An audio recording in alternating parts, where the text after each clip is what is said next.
Elle s'appelle, Je les connais bien. Elle s'appelle Virginie Calmels. Son carnet d'adresses fait pâlir d'envie tous les hommes et toutes les femmes de pouvoir. Elle a traité avec tous les patrons de l'audiovisuel français quand elle dirigeait Endemol, la société qui produit des émissions de télé-réalité. Mais aujourd'hui, Raphaël, c'est dans un tout autre registre qu'elle fait parler d'elle. Absolument, l'entrepreneuse, la femme d'affaires est devenue une femme politique, aux côtés d'Alain Juppé. Elle est son adjointe à Bordeaux, elle s'occupe de faire venir des entreprises, elle s'occupe du développement économique de la ville. Mais à Paris, elle s'occupe aussi du programme économique du candidat Juppé aux primaires. Et ça fait beaucoup de travail. De la télé-réalité à Alain Juppé, un sujet signé Raphaël Bayot. C'est un rituel des gentlemen stylés.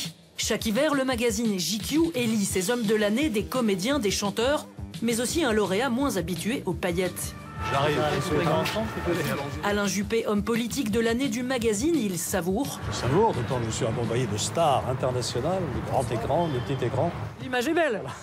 Très belle, merci. Une belle image et surtout un gros coup de projecteur politique. Si j'avais eu vraiment le choix, j'aurais choisi le millésime 2017. Bon, enfin, l'idéal n'est pas de ce monde. Alors merci à GQ. Voici l'ancien élu, rigide et droit dans ses bottes, muet en nouvelle star sympa en smoking, avec même son instant photocall en option. Derrière l'opération séduction se cache une femme puissante, Virginie Calmels. Celle à qui Alain Juppé adresse ce signe discret a dealé l'obtention du prix avec le magazine depuis juin dernier, mais chut.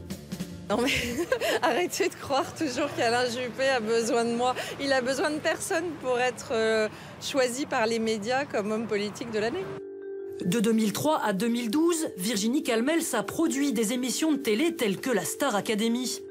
Comment passe-t-on de Secret Story à Alain Juppé, qui est cette Margaret Thatcher du business que tout le Paris médiatique connaît parfaitement? Où s'arrête l'ambition de Virginie Calmels? Je crois que le ciel n'a pas de limite. C'est une fille qui sait prendre des risques, qui les assume et qui aime ça. Dans le monde politique, je crois qu'elle a un des meilleurs réseaux français qui puisse exister. On pense à elle assez vite. Et si on ne pense pas à elle assez vite, elle sait vous le faire savoir. Petit matin à l'aéroport de Bordeaux-Mérignac. Hop, il y a une équipe de Canal qui me suit, qui vont venir avec nous en voiture. Virginie Calmels a accepté notre caméra dans une de ses journées à 100 à l'heure. À 10h30, et c'est au Palais des Congrès. Et c'est une représentation d'Alain Juppé, président de la Cube ou maire de Bordeaux. La gestion de l'agenda, c'est un vrai casse-tête. Si les rendez-vous s'empilent depuis mars dernier, c'est qu'elle est l'adjointe d'Alain Juppé chargée de l'économie, la première dans l'ordre protocolaire. Je suis adjointe en charge de l'économie, l'emploi et la croissance durable. Mais vous êtes première sur la liste. Première sur la liste, c'est pas première adjointe, c'est pas la même chose. Ne pas trop afficher l'ambition, non, plutôt tabler sur la force de l'image. Virginie Calmels n'a pas choisi n'importe quelle journée pour nous recevoir. Bravo. Mais bravo à tous. Bordeaux vient d'obtenir le label French Tech ou la promesse de milliers d'emplois dans le secteur du numérique. Et donc nous pouvons nous applaudir les uns et les autres pour cette belle réussite. Une mention spéciale du jury pour Virginie Calmels quand même, qui a déployé tous ses réseaux et tous ses contacts.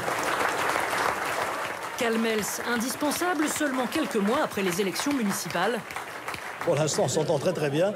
Je suis persuadé que ça va durer. Elle consacre beaucoup de temps et beaucoup d'énergie à sa fonction ici, à la Cube et à la ville. Elle est pour moi un précieux secours. C'est votre dauphine pour Bordeaux, comme on l'a lu ici et là? Quand je lui ai proposé de rejoindre mon équipe, je lui ai dit à vous de faire vos preuves. Voilà. Est-ce qu'elle les a faites jusqu'à maintenant? Au bout de 6 mois, elle a déjà bien démarré. Ascension express dans le bouillon de la politique bordelaise, Virginie Calmels veut se croire au-dessus de la mêlée. Je n'ai pas de carte à l'UMP, la notion de parti m'est effectivement un petit peu étrangère, en tout cas pour le moment. N'empêche, sa place de chouchoute d'Alain Juppé crispe déjà les autres dauphins potentiels. L'adjoint aux finances Nicolas Florian a refusé tout net de nous parler d'elle. C'est pas la peine d'aller compliquer les choses. C'est un sujet compliqué? Ah non, mais voilà, chacun à sa place. Chacun à sa place. Jalousée dans sa famille politique, elle est aussi surveillée par la gauche bordelaise. Ses opposants, tels Vincent Feltès, pensent qu'il lui reste beaucoup à apprendre, notamment sur le contact avec les Bordelais. Quand le contact est inexistant, c'est difficile de dire qu'il est suffisant. Il n'y a pas de contact. Le travail politique, c'est un travail de terrain, de ratissage, de serrage de mains, de bises, de repas des aînés, d'assemblée générale, de matchs de foot, de handball, de basket, de piscine fermée. Ça, pour l'instant, on ne la voit pas du tout présente sur ces questions. Pour certains connaisseurs de la vie politique locale, comme le propriétaire des Girondins de Bordeaux, Virginie Calmels devrait apprendre à ménager les susceptibilités. On est dans des milieux, enfin moi je vois ça, parce que je connais un peu les gens à Bordeaux, je connais un peu les hommes politiques, ou les femmes politiques, ce sont des gens qui sont très conservateurs, beaucoup ont ramé énormément pour être là où ils sont. La seule chose dont elle doit, mais elle en est consciente de faire attention, c'est de ne pas être trop jeune femme pressée à Bordeaux. Une jeune femme pressée, ce fut aussi le leitmotiv de sa carrière dans les affaires. Première étape il y a 15 ans chez Numéricable, elle commence comme auditrice comptable, pas pour longtemps. Elle était jeune, elle était intelligente, elle était ambitieuse, elle comprenait tout, elle allait vite, elle était courageuse. Et donc, ça fait beaucoup déjà. Voilà, et donc je lui ai dit, changez de cheval, lâchez l'audit et venez comme directrice financière de la petite société. Chez Numéricable, puis chez Canal+, elle se crée une réputation d'executive woman sans état d'âme, en gérant 3 plans sociaux avant ses 30 ans. 2003, elle surprend tout le monde en rejoignant Endemol, la société de production d'émissions de télé la plus puissante de France. Miss France qui va saluer le public. Miss France, Secret Story, la Starac, la voici surnommée la papesse de la télé-réalité, chef d'orchestre d'énormes productions. Bonsoir à tous. C'est quelqu'un qui venait des finances, une manageuse, etc. Mais elle a appris assez vite. Et on se retrouvait effectivement parfois à regarder le conducteur à la pub et à dire « T'en penses quoi? T'aimes bien celui-là ?» Donc elle s'est adaptée, elle s'adapte. Je crois que ce que je retiens de Virginie, c'était une jeune femme de mon âge ou un peu plus jeune qui s'adaptait à tout. Seule aux manettes d'Endemol France en 2007, puis carrément promue à la direction mondiale, c'est elle qui défend la télé-réalité dans les médias, même quand la France est émue par la mort d'un candidat. Je m'associe à la douleur de sa maman et au drame humain qu'il y a derrière. De là à faire des amalgames et à savoir si les anciens employeurs de telle ou telle personne qui se suicide sont responsables. Mais l'essentiel de son travail est ailleurs, dans la direction de l'entreprise et dans la négociation très dure avec ses clients, les chaînes de télé. Une négociation avec Virginie n'est jamais agréable. Parce que c'est une négociation dans laquelle vous savez qu'elle est dure, vous savez qu'elle est déterminée. La seule chose qui est agréable dans cette négociation, c'est qu'elle est loyale. Son plus gros client de l'époque, TF1. Nonce Paolini a signé avec elle des contrats à 8 chiffres détaillés à la virgule près, de la haute voltige.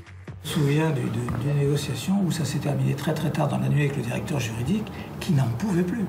Depuis que Virginie Calmels est entrée en politique, ses connexions dans les médias et les affaires sont devenues la clé de son influence. Quand elle m'a annoncé qu'elle entrait en politique, je lui ai dit « Mais j'ai hâte, Virginie, que vous soyez ministre de la Culture et de la Communication pour qu'enfin on puisse faire bouger la réglementation. » Et elle est partie d'un grand rire en me disant « Est-ce que vous croyez que quelqu'un qui a été la papesse de la télé-réalité peut être ministre de la Culture ?» Mais je dis « Oui, c'est la nouvelle culture, donc pourquoi pas ?» Aujourd'hui, fini le temps de Secret Story. Les secrets de Virginie Calmels sont devenus politiques. Elle travaille au programme économique d'Alain Juppé, mais pas question d'en savoir plus. Bonjour. Bonjour. Vous allez bien? Oui, vous?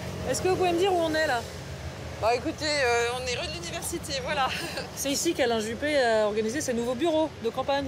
C'est là que nous travaillons. Ouais. Et à quoi vous travaillez, alors, précisément? Bah écoutez, on a un projet à construire collectivement autour d'Alain Juppé, plein d'hommes et de femmes de bonne volonté qui ont envie de bâtir un programme pour la France de demain. Dans sa bataille contre Nicolas Sarkozy, Alain Juppé veut s'afficher comme le candidat des entrepreneurs, mais manque cruellement de réseau.